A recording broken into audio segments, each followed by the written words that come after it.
Hey y'all, so just got done with today's workout. We've got 3 rounds for intensity and technique, 24 kettlebell swings at a heavy kettlebell, 12 kettlebell left arm push press, then 12 kettlebell right arm push press, then 12 chest to bar pull-ups. We have a few caveats to this one.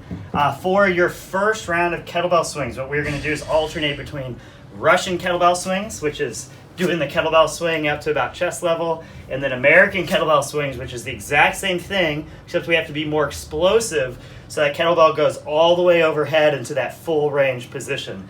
Remember, something to keep in mind is not everyone's overhead full range of motion position is the same, just like everyone's squat depth might be a little different. So we're not trying to go straight overhead for the sake of overextension and bent arms and things. We're going to your top position of that kettlebell, and if you don't quite have the upper back or shoulder range of motion for it yet, you might be going out a little in front. But regardless, we want the bottom of the kettlebell pointed wherever your forearms are pointing. So that's gonna be the first round. Rounds 2 and 3, you're just gonna do regular American swings overhead.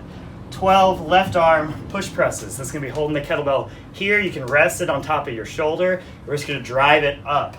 Again, we have a little mixture here. And on every single round, we're gonna start the 12 off with reps 1, 2, and 3, pausing overhead for 3 seconds. So you're gonna go pause overhead for 3 seconds for 3 reps, then you'll go 4, 5, up to 12. We're gonna do that on both sides, so left arm and right arm. This is every single round. Then we've got 12 chest to bar pull-ups. We'll have a bunch of scaling variations and equipment variations in the description of this workout and on the workout blog if you only have dumbbells or if you don't have a pull-up bar, those types of things. So check those out if you have any questions. A couple things. First of all, the kettlebell exercises where we have to grip it kind of up in that corner and it hangs off the back can really hit your forearms pretty hard. There are special grips you can use, but most people, unless you're just purely a kettlebell person, most people haven't developed those techniques to be amazing. So what I highly recommend, these are so cheap, you can kind of hear, they've got plastic in them, so each of these little things is plastic. So now when that kettlebell whips around, if my technique isn't absolutely perfect with a kettlebell, when that kettlebell kind of flips around or when it's resting on my forearm, it's actually sitting on plastic, and so it distributes the weight really, really well. So then that can put my focus on my positions in the exercises and not have to put a focus on that kettlebell kind of banging the back of my forearm. I've seen a lot of kettlebell people that do only kettlebell work, and a lot of them grow like lumps on their arm just because that kettlebell sits there all the time, and that's not something I'm interested in. But I do like to play around with kettlebells. It's a different implement. Where the weight is different than a dumbbell, so it's a new challenge I think is extremely important to have in workouts. But I think if we just go pure kettlebell stuff, then it's worth getting into the intricacies of exactly how to get really, really good at this stuff. But for most people, just getting something that gives you a little buffer zone, so you can still do it perfectly and still work on technique and doing them better, but you have a little buffer zone if you mess up a rep or two without having to pay the price with like a bruise on that forearm. Anyway, so how I would break this up, or how I broke it up, you'll see it in the demo video here, is the first round, I just went unbroken. I knew 24 at that weight, not a huge deal, but also half of them are Russian swings, which are a little bit easier. So my plan was to see how I felt at 12, but I was pretty sure I was just going to go unbroken since I was fresh. That's what I did. I would do that again if I was going to do this workout again. Every other round, so on rounds 2 and 3, I broke it up into 2 sets, 12 and 12.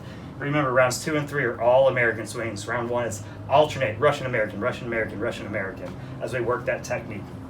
The one arm push presses, I broke these up into 6 and 6. I tried, I think it was the second round, forget if it was second or third round, I did like 7 and 5, and it just wasn't worth it for me. The last 12 here on the last round of the right arm, since that's my dominant arm, I just went 12 unbroken.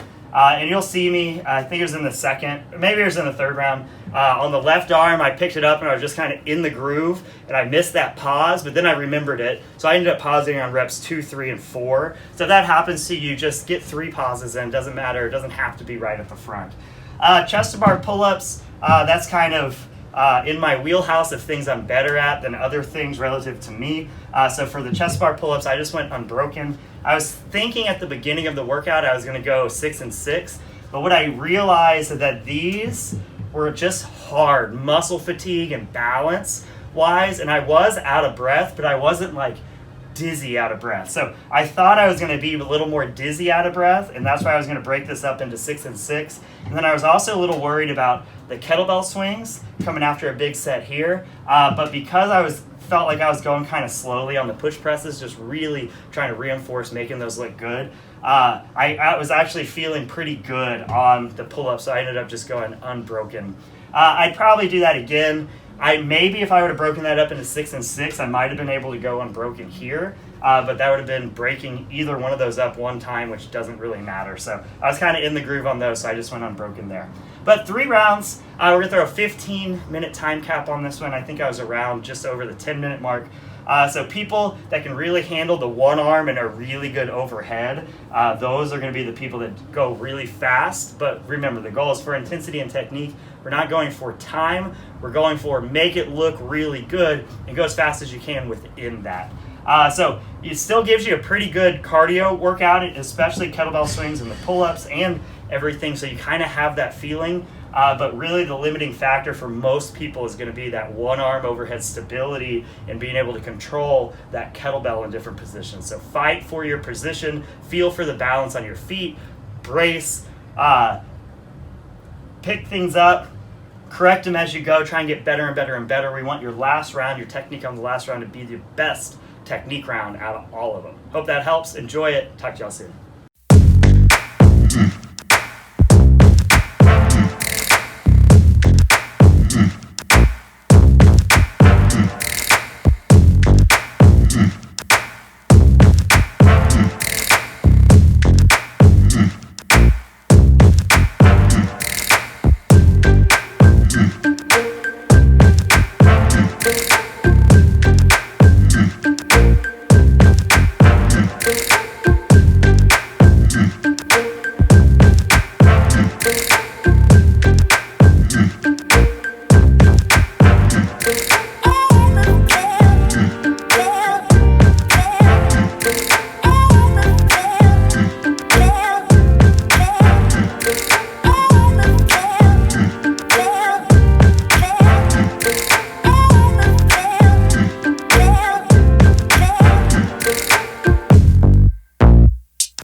Are you listening? Damn.